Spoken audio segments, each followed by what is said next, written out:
അവിടെ അടയ്ക്കുന്നത്, അവിടെ കഥ അടയ്ക്കുന്നത്.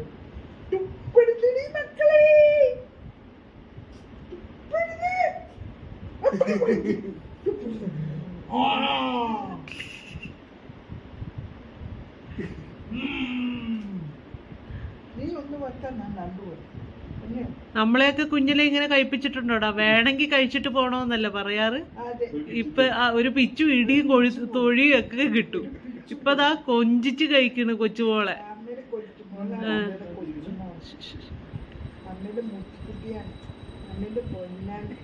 അന്ന് ഇത്ര ഹൈഫൈ ഫുഡ് വല്ലതും തന്നിട്ടുണ്ടാ? പുഞ്ചിരി നോക്കി പുഞ്ചിരി പൊളിച്ച് പുഞ്ചിരി കൈമാറി വികസനത്തിന്റെ പുഞ്ചിരിയാണ് ചെയ്യുന്നത്. മാസം